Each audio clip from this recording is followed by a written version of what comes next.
بسم اللہ الرحمن الرحیم۔ ہم نے یہ تو دیکھ لیا کہ کسی بھی ملک کی ترقی کے پیچھے اس کے اداروں کا ہاتھ ہوتا ہے، اور قومیں اسی وقت غربت سے باہر آتی ہیں جب ان کے ادارے مضبوط ہوتے ہیں۔ اب اس ویڈیو میں یہ بتاؤں گا کہ کیسے ادارے ڈیفرنس کریٹ کرتے ہیں، وہ کون سے کیسز ہوتے ہیں جب ادارے اپنا کام کرتے ہیں اور اپنا حق ادا کرتے ہیں۔ اس کی ایک ایگزامپل بہت اچھی ہے جس میں بل گیٹس جو مائکروسافٹ کا بانی ہے، اور کارلس سلمز جو ایک اور بہت امیر ترین بندہ ہے دنیا میں۔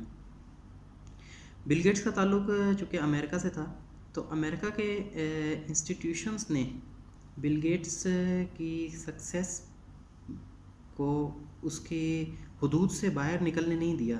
یعنی بل گیٹس چونکہ ایک امیر آدمی تھا، لیکن وہ اس کے اتنے اختیارات اتنے زیادہ نہیں تھے کہ وہ یو ایس کے ڈپارٹمنٹس کو یا انسٹیٹیوشنس کو جو ہے وہ ان کے قوانین کو توڑ دے۔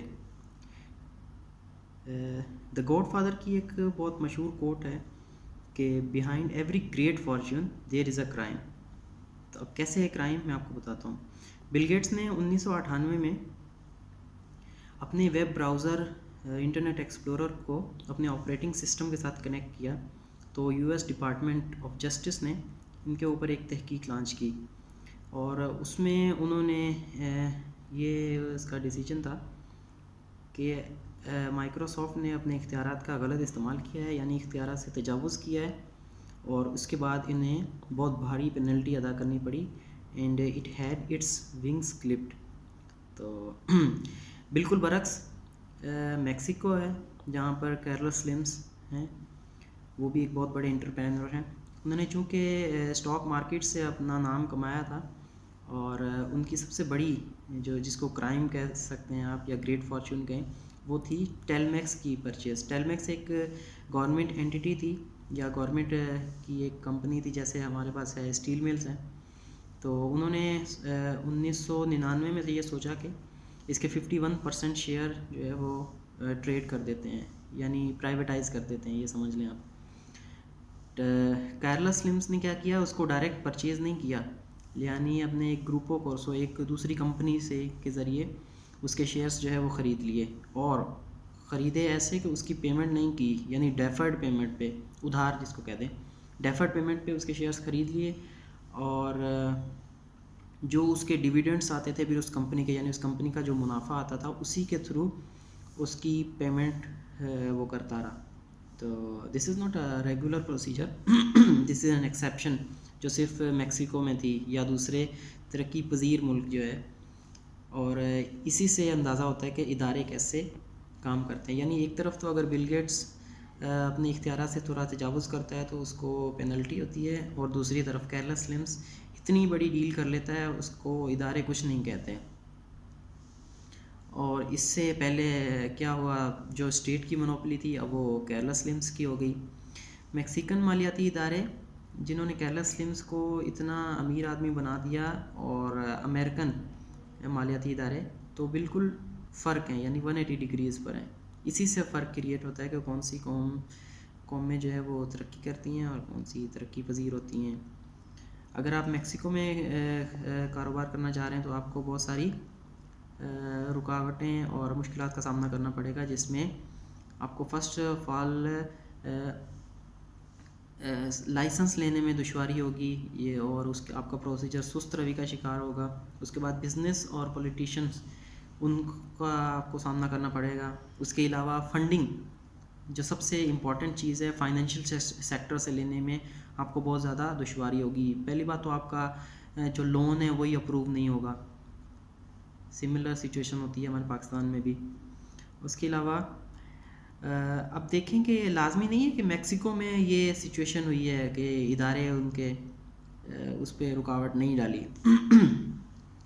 اگر کوئی بھی اینٹی یا کوئی بندہ کارلس سلمز کو سو کرنے کی کوشش کرتا تھا، یعنی اس کے یہ غلط بزنس جو تھا، ٹیکنیک تھی، اس کو اگر روکنے کی کوشش کرتا تھا تو کیا ہوتا تھا، وہ ایک کلاز تھی ریکرسو ڈی ایمپرو، وہ استعمال کر لیتا تھا، یعنی یہ قانون مجھ پر لاگو نہیں ہوتا۔ وہ کوئی بھی اس کو سو کرتا وہ کہتا کہ یہ کورٹ میں کہتا یہ قانون مجھ سے ریلیٹڈ نہیں ہے، تو اس سے اس کو وہ ایویٹ کر دیتا تھا قانون کو۔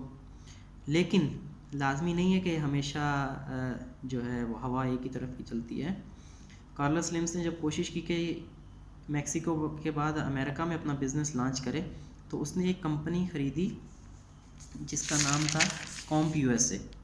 کومپ یو ایس اے ایک الیکٹرانک کمپنی سمجھ لیں آپ وہ تھی۔ کومپ یو ایس اے نے ایک دوسری کمپنی نجی کمپنی تھی سی او سی، اس کے ساتھ اپنا ایک ایگریمنٹ کیا ہوا تھا میکسیکو میں، تو ایک ایز اے فرنچائز سمجھ لیں۔ جب کارلس لمس نے کومپ یو ایس اے خریدی تو اس نے اپنا سی او سی سے کانٹریکٹ تھا اس کو ایویٹ کرنے کی کوشش کی، وائلیٹ کرنے کی کوشش کی، تو سی او سی نے ایک امریکن کورٹ میں ڈیلس میں اس کیس کو سو کر دیا، اور اس کورٹ کے ریمارکس یہ تھے کہ کارلس لمس نے اپنا جو ایگریمنٹ ہے اس کو وائلیٹ کیا ہے اور اس کو $454 ملین کی پینلٹی ادا کرنی پڑی۔ اور کومپ یو ایس اے کا جو وکیل تھا اس کے فائنل ریمارکس یہ تھے کہ in this global economy firms have to respect U S rules and U S institutions if they want to come here. تو آپ دیکھ لیں کیسے انسٹیٹیوشنز میٹر کرتے ہیں، کرتا رہا۔ تو this is not a regular procedure, this is an exception جو صرف میکسیکو میں تھی یا دوسرے ترقی پذیر ملک جو ہے، اور اسی سے اندازہ ہوتا ہے کہ ادارے کیسے کام کرتے ہیں۔ یعنی ایک طرف تو اگر بل گیٹس اپنے اختیارات سے تھوڑا تجاوز کرتا ہے تو اس کو پینلٹی ہوتی ہے، اور دوسری طرف کارلس لمس اتنی بڑی ڈیل کر لیتا ہے اس کو ادارے کچھ نہیں کہتے۔ اور اس سے پہلے کیا ہوا، جو اسٹیٹ کی مونوپلی تھی اب وہ کارلس لمس کی ہو گئی۔ میکسیکن مالیاتی ادارے جنہوں نے کارلس لمس کو اتنا امیر آدمی بنا دیا، اور امریکن مالیاتی ادارے تو بالکل فرق ہیں، یعنی 180 ڈگریز پر ہیں۔ اسی سے فرق کریٹ ہوتا ہے کہ کون سی قومیں جو ہے وہ ترقی کرتی ہیں اور کون سی ترقی پذیر ہوتی ہیں۔ اگر آپ میکسیکو میں کاروبار کرنا چاہ رہے ہیں تو آپ کو بہت ساری رکاوٹیں اور مشکلات کا سامنا کرنا پڑے گا، جس میں آپ کو فرسٹ آف آل لائسنس لینے میں دشواری ہوگی یہ، اور اس آپ کا پروسیجر سست روی کا شکار ہوگا۔